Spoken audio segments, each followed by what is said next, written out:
So we're looking through the papers with Vicky Beeching and Patrick Strudwick, as apart from looking through my past in musical theatre, Vicky. Vicky, finding it all out here. Because you're a rock star. Yes, little known fact. Check her out on iTunes. Yeah. Loads of albums out there. May not know from my, suited exterior that I am an electric guitar player by night. A rock chick. Do you bite heads off bats? I don't, but I did used to have multicoloured hair. It was half black, half white, and I've only sort of toned it down in the last few years. I liked your hair like that. It was great. But I should do I want to do backing vocals on your next album. You are hired. You are hired. Anyway, to more serious matters, The Observer, Patrick, Nick Clegg.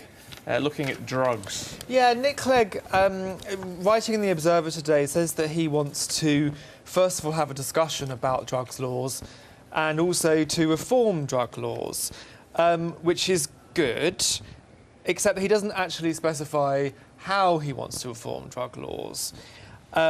He's basically saying that politicians normally don't say anything about drugs until they've left office because they know what the repercussions can be. It's a dangerous area. It is a dangerous area, but not half as dangerous as the effects of the war on drugs. Prohibition of drugs leads to huge numbers of people dying, being murdered.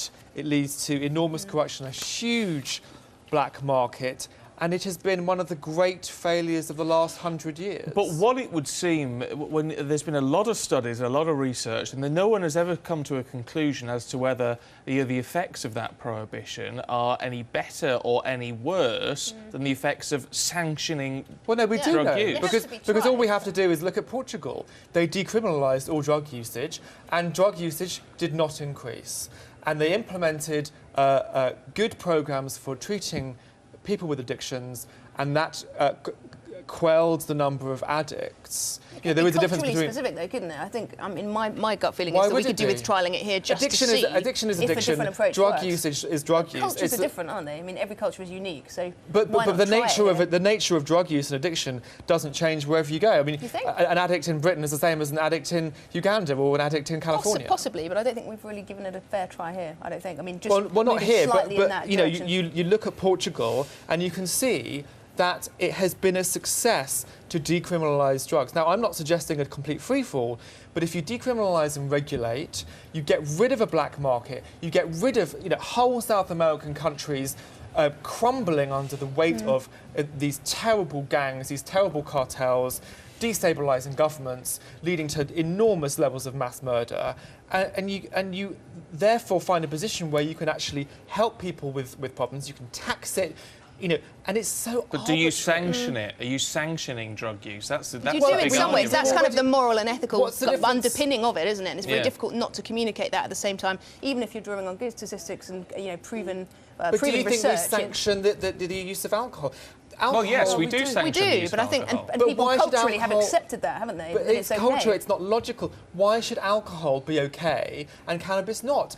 Alcohol causes far more damage in Britain and around the world than cannabis. But it is about sanctioning, isn't it? So I guess we just have to decide where the line is for us and possibly shift it. But we are sending a message to people and to young people that what is allowed is acceptable to some degree. But I think Vicky's right. You can't just use the example of Portugal and think, well, it worked there, it's going to work everywhere. It is culturally specific. But it has people use drugs for different everywhere. reasons. The war on drugs has failed everywhere. We know that's true. It's a very difficult one with no clear answer. I'm sure Nick Clegg won't come up with a clear answer on this either, because nobody ever does. We haven't solved it this morning, so no, surely I've solved it. So we shall move on to the Sunday Times. Oh, here we go. It's on the edge here, which is what I like to see. Vicky, robots for all. Exactly. Possibly this could be the solution. Headline. It's mine too. So I'm such a geek. I love technology. But what will they do? The plan is here that Sir James Dyson is going to invest £5 million in a new lab, and the next stage he wants to see in robotics is something he's calling awareness. So not only a robot that will perform a task that you tell it to, but they'd actually develop a sort of, it's artificial intelligence basically, but kind of knowing intuitively what it needs to do so that it's more self-sufficient, it's less work for us. I can't wait to live in a world where these robots are helping us out. I know it all sounds very kind of, we're going to have much less work to do because the robots will do it, but I just think it's exciting. It's an exciting time to be alive, to see artificial intelligence taking that next step. Well, it'll put a lot of people out of work, though. Or it could generate more interesting work for us to do. Maybe, but if we're going to do That's that, then we have theory. to ensure that everyone is educated to a level in which they are able and willing and wanting to.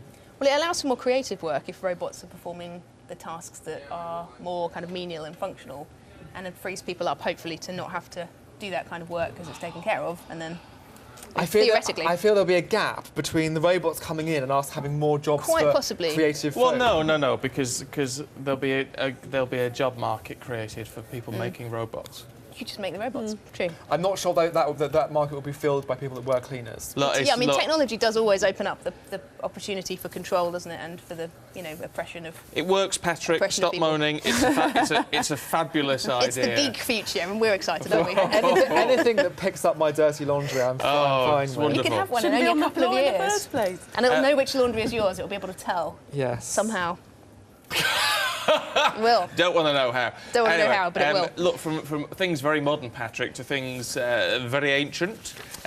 Shakespeare, 5-year-olds? Yes. I'm delighted to see this. The artistic director of the Royal Shakespeare Company has come out to say that Shakespeare should be taught in schools to children as young as 5. And why not? Yeah. A 5-year-old might not be able to understand the many levels and depths of all the language and all the meanings, but on a surface level, Shakespeare plays have fantastic plots and great characters, and they can absolutely be simplified to a level that 5-year-olds will understand. Also, actually, 5-year-olds pick up new language, and it could be old language in this case, far quicker than people older. It might actually be better to introduce 5-year-olds to Shakespeare than 11-year-olds, as is currently the case. Between 11 and 14, the national curriculum says you have to study 2 Shakespeare plays at least. No, it's a great idea, but I It's think not it enough. should be modern English, though. I think perhaps Old I English don't is know, a I bit too think- much. You could always at start 5. with modern English, couldn't you? And then perhaps when you progress to it, it would seem less Interesting. scary. I No, think I that have with my children. it's very rich, Shakespeare. I like it a lot, actually. It can feel frightening, I think, when you get there, as you say, as an 11-year-old, almost like you're walking into a mire.